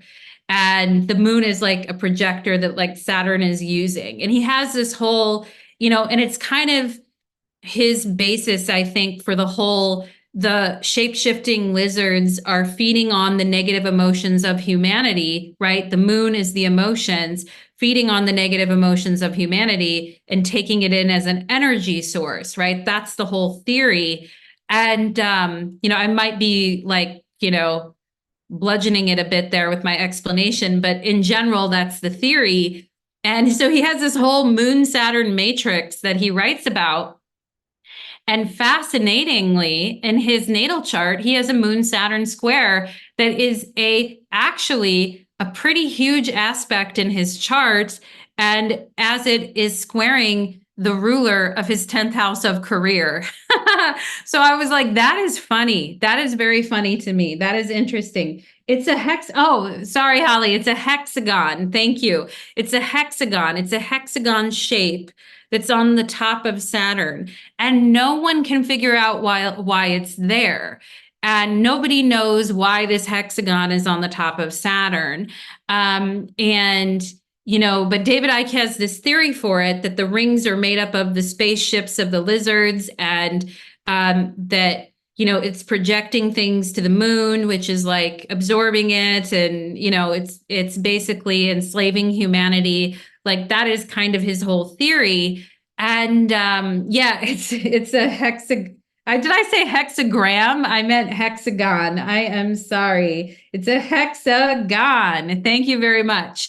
And so anyway, there's this hexagon spinning on Saturn, which I mean, I was fascinated, right? Because I mean, there's all this history with Saturn anyway, and the fact that he's talking about Saturn in such depth when he has Saturn rising in his chart, I'm like, that is just, to me as an astrologer, that made me giggle, that made me laugh. Now, the other thing that I want to talk a little bit about that you guys might find, and I have more notes here and more things, but I really just wanted to show you guys um, the chart of the movie The Matrix Reload, not Reloaded, but the original Matrix. Okay. Now, a lot of what, like I mentioned at the beginning of the reading, a lot of, David Icke's theories and the things that he is explaining, a lot of it is, kind of based off of the movie The Matrix. And the movie The Matrix came out on March 31st, 1999. And if we go here, David Icke's book, Children of the Matrix, came out in April of 2001. And so he wrote Children of the Matrix, or was writing it at the time that the movie The Matrix was being made. Now, again, as I mentioned in the beginning, this whole idea of, an elite that's ruling our planet, that's just enslaving humanity and feeding off our negative emotions, this is not a new thing. Like this, people have been talking about this for a long time, and occult writers have been, writing certain, not everybody, but certain occultists have been talking about this for centuries. So it's not like a new theory. And it doesn't really belong to David Icke, and it doesn't really belong to the people that made the Matrix movie either. But it was fascinating to me that The Matrix came out in 1999, and David Icke's book, Children of the Matrix, came out a year later. Now, again, the movie The Matrix, and it's an amazing movie. If you haven't seen it, it's a really fascinating story. And so many references in our society have come from that movie, like red pill versus blue pill. And, like the wise teacher, like the hero and the leader that's the teacher, like Morpheus, and, the chosen one, Neo, right? And David Icke is like, I'm the son of the Godhead, right? In the 90s, like, I'm the chosen one. I'm the one getting all the information. I'm the one with the info, not really anyone else, this type of thing, right? So this is all very matrixy. And the whole story of the Matrix is, the machines and robots have taken over, technology, AI is taken over, and they're enslaving humanity, and they're feeding off of our emotions. So it's a very similar concept. Now, it's interesting because the movie The Matrix came out in 1999, right before Y2K. Now, for those of you that were not alive during Y2K, or you have no idea what Y2K is, it's from when the time went from 1999 to 2000, and everyone was worried, changing from 1999 to 2000, there's going to be some computer shit. There's going to be some gnarly shit that goes down. Like everything's going to get messed up. The world's going to end. Like, there was like Y2K parties going on. Like people are like, it's the end is near, all this kind of stuff. Like there was a lot of that going on in society at the time that The Matrix came out. And, David Icke, it's interesting because he published that book, Children of the Matrix, a year after that movie. And, I think it's interesting because David Icke does have a way of like kind of jumping on things that are happening and then becoming more popular because of it. Like, the pandemic was really good for him because he found like a whole new audience for his theories, and like really expanded his reach at that time. Now, it was horrible for the world, right? People were suffering. It was bad. But he turned it into like a positive thing for himself by offering these alternative viewpoints. So I think it's really fascinating because I called it a hexagram instead of a hexagon. Oh my God. Matrix merely means mother. That could go any direction depending on one's view. Yes, that is interesting, Holly. I did not know that matrix means mother, because the concept of like Neo or needing like a chosen one or a chosen figure, that is a very much like a hero sun worship type of a thing. So I think it's fascinating because not only are we dealing with layers of story and mythology and astrology, but we're also dealing with like the human unconscious mind, right? And that whole idea of needing a savior or a hero is very much like a sun god type of a thing. But then there's also this whole thing of we all have to get together and help each other message as well. So it's kind of interesting. If the matrix means mother, but then the hero is the chosen son, you've got the sun versus the moon. Anyway, we could go on and on. And honestly, as I was preparing for this lecture, I was like, oh my God, like my mind is clearly like getting blown off the top as a result of looking at this. But I wanted to point out too that on the day that the movie The Matrix was released, like the actual release day when the Matrix movie went out into the world, I wanted to compare that day to David Icke's chart because I thought, why the hell not? Let me take a look. You guys will not believe it. Look at the Mars. Oh my God. Look at that shit. Okay. Oh, right. So on the day, March 31st, 1999, that the movie The Matrix came out, there was a Mars at 11 degrees Scorpio retrograde. David Icke has Mars at 11 degrees Scorpio retrograde in his own chart. Look at that, you guys. I was like, what is going on? Okay, because that Mars retrograde definitely, I made some notes about that Mars retrograde in Scorpio, about the powerless against brutal forces that are set to oppress us and the need for a savior to fight. And especially with Mars in Scorpio, Mars is very powerful in Scorpio, but retrograde throws a wrench in it. And it's like, we'll do whatever it takes because we can't take this anymore. And that Mars in Scorpio really representing the rising up of the powerless, okay? And the need to rise up and take that power back. And, that was something that was coming up in the Matrix, like, don't be like, don't accept this. Like, take the harder route, take the red pill, take the harder route and don't look back. Of course, Mars is associated with the color red, but it's like getting red pilled and having to fight for something. And I just think it's so fascinating that the day that that movie was released is exactly on David Icke's Mars in Scorpio retrograde. And to me, that's where a lot of his vitriol and anger comes from, especially against money and banking, especially in the second house against the elite and the money and all of that stuff. But fascinating energy. The other thing on the day that that movie was released, the moon was exactly in a conjunction with his natal Saturn. You guys. And oh my God, because David Icke also has Moon Saturn in his own chart, but on the day that Matrix movie was released, the moon was on top of David Icke's natal Saturn. And again, we're coming back to that Moon Saturn matrix with the hexagon on the top of Saturn. Isn't that crazy? Isn't that wild? I couldn't believe that. And then look at Sun, Jupiter, and Aries, for the Matrix movie, when that movie came out. Nothing says, I need a hero. I'm holding on for a hero till the end of the night. He's got to be tall and he's got to be bold and he's got to be brave and hungry for the fight. Okay. Nothing says, I need a hero like Sun, Jupiter, and Aries. Okay. And that Sun, Jupiter, and Aries conjunction is on top of his Mercury and Aries. his storytelling, his like words and the ideas that he's coming up with. And it's like, what is going on here? Okay. And I was like, oh, come on now. Like, this is just too funny.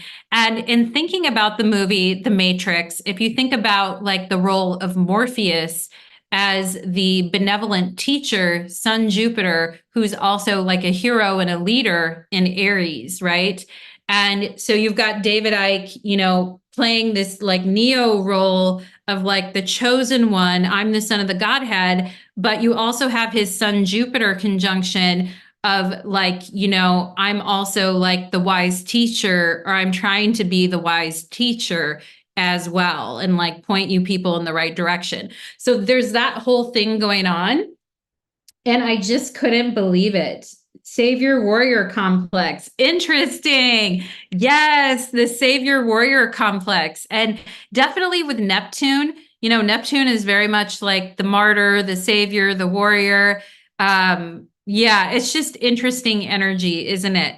Now, the other thing that I couldn't stop myself from the comparison, you guys. I really couldn't, is, you guessed it. I got to pull in Hitler's chart. You got it. You guessed it. You know what I'm doing. I didn't even have to tell you guys, but I got to pull in Hitler's chart. So, what's really interesting about, nothing like ending on a high note with Hitler and David Icke, but I really had to pull in Adolf Hitler's chart because unfortunately, David Icke has been accused of being anti-Semitic and of being a Holocaust denier.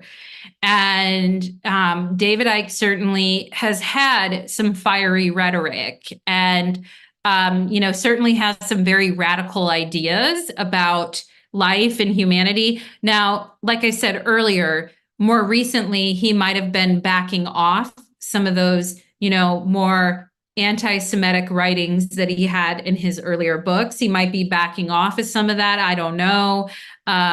He's been banned in countries. Look at, like I mentioned earlier, look at the ruler of his ninth house, this Mercury opposite Saturn.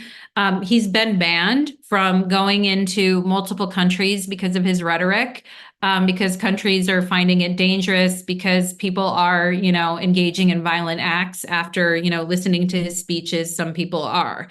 And, if I think of somebody who, and I've studied Hitler's chart before, I've just never done a presentation on it or anything, but I do know his chart because I have looked at it. And I remembered just from the top of my head that Hitler also had Mercury in Aries, okay? And Hitler is also a Libra rising who has Mercury in Aries in the seventh house. Now, of course, the seventh house has to do with opposition. It's opposing the ascendant, so it has to do with the open enemies or the opposition that opposes us. And it's like, through David Icke's speeches and fiery rhetoric and talks that he's giving, he does arise a lot of opposition to him, but he also like inflames a lot of people to kind of like go and do things. And, and I'm not trying to say David Icke is Hitler. I'm just saying, like, because he's been accused of being anti-Semitic and a Holocaust denier in some of his books. Now, again, he's self-published over 20 books. So, I mean, there's a lot of material there. And I did find somebody's website who, and I forget the name of the website, but for those of you who are interested, the guy really, really dissects David Icke's work. And he's not a fan of David Icke, but he's really, really dissecting his work. And his name is online is Jumbled Thoughts of a Fake Geek Boy. Jumbled Thoughts of a Fake Geek Boy. Really, really has dissected all like little elements of everything that he's written and really put a lot of time into it. And, there's just a lot of people who've said, like, the Anti-Defamation League has come out and said, this is inflammatory speech. And, people are feeling, and as I mentioned earlier, the neo-Nazis and the QAnon community and things like that, not saying all the QAnons are neo-Nazis, but unfortunately, the neo-Nazis have also glommed on to his dialogue and beliefs and attitudes and ways of thinking, and have used that agenda to further their neo-Nazi viewpoints. And as I mentioned earlier, we can't control how other people take our work and use it. I'm not trying to say he's a neo-Nazi. I'm not trying to say, anything. I'm just telling you what's out there. And so when I was like, I got to pull up Hitler's chart, because if his whole life, he's been plagued by these rumors that or rumors or actual things, or I don't know, but basically he's been plagued to the point where he can't go to certain countries. He got his visa pulled from Australia. He can't go to Australia. He got banned from Europe, from speaking in Europe. Like, there's been real problems for him trying to get his message out. Okay. Mercury opposite Saturn. People are trying to silence me. Okay. And so that's another thing that he's thinking. I have things to say. I have things I want to tell people, but I can't because these people are silencing me. Okay. So that's how he's probably looking at it from his viewpoint. And I've got I got my fiery rhetoric and I'm ready to go, but I can't go anywhere. Okay. The ruler of my ninth house is opposite Saturn. I'm not going anywhere to talk because these countries are banning me. And so we've got this issue going on. Now, that's why I had to compare his chart to Hitler, because of all these, Holocaust denier, neo-Nazi, like all this kind of stuff going on. Just like I compared his chart to the Matrix, I'm comparing it to Hitler now. So I was like, let me see, because I remembered that Hitler was actually, had Mercury in Aries as well. And like David Icke, Hitler has his Mercury is in an opposition to Uranus. Okay, so Hitler's Mercury is in an opposition to Uranus and Libra, and David Icke's Mercury in Aries is in a square to Uranus. So they both have Mercury Uranus, and they both have Mercury in Aries. Okay, and let me see some of the things that I wrote down. I have all my notes for Mercury in Aries, square, or opposing Uranus. A need to think of oneself as brilliant or gifted, radical ideas, okay, brutal frankness, fiery speeches, okay. And if you ever watch any, basically like, and also too, Mercury opposite Uranus, square Uranus, my message is unusual or special or different. And I'm saying things that are very shocking, and I'm not backing down from it. Mercury in Aries, okay? And if you ever listen to any of Hitler's speeches, they are very angry. Like he's like pounding his fist and he's like screaming while he's giving those speeches. I'm like, damn, like he's just going after it. But like they're loud, and the things that he's writing and saying and doing is extremely radical, and it's very crazy in a lot of ways, right? And so you can see like they both have Mercury in Aries aspecting Uranus. So that's an interesting thing that their charts share. The other thing that I was like, are you kidding me? And they both personify their persecution complexes, and both suffered chronic pain. You are right. Hitler had Parkinson's disease, and suffered from chronic pain. And as I mentioned, David Icke had terrible issues with arthritis, with rheumatoid arthritis, and suffered majorly. And you are right about that. They both did have their persecution complexes and suffered from chronic pain. Yes, you are definitely right about that. And what's really interesting as well, when I was looking at these charts, look at their ascendants. Oh my God. Okay. They're both Libra risings, and their ascendants are 1 degree off from each other. Okay, David Icke has Libra rising at 27 degrees, and Hitler is Libra rising at 26 degrees. So I was like, what is going on? And then you can see Hitler's sun in Taurus is on his Jupiter, like directly on David Icke's Jupiter. And right there, Sun in Taurus, right on top of his Jupiter in Taurus, right there. So my goodness, right? And they also have all this crap in Cancer and Capricorn too. Their moons are opposing each other. Hitler's Rahu is on David Icke's moon in Cancer. Talk about Rahu in Cancer and a purity race, okay, or needing everyone. Cancer can be a sign that's like very clannish and cliquish, like wanting to click up and have like this pure race. It's very interesting how the far right, especially the far right that is very racist, has basically glommed on to David Icke as like a person who, a political figure or person who personifies what they're going through. You know what I mean?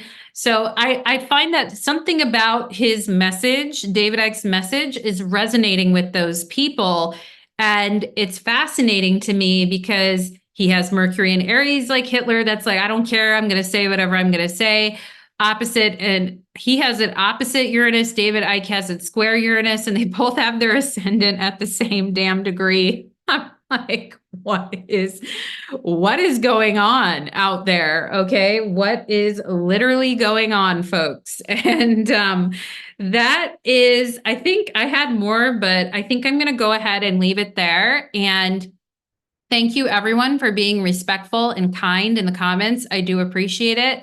I know not everyone has the same viewpoints, and David Icke is a very polarizing figure. So I do appreciate you listening to this video, and I do appreciate your thoughtful and respectful comments on this video. And if you have any ideas you want to share, any feedback on the reading, I'm open to receiving that.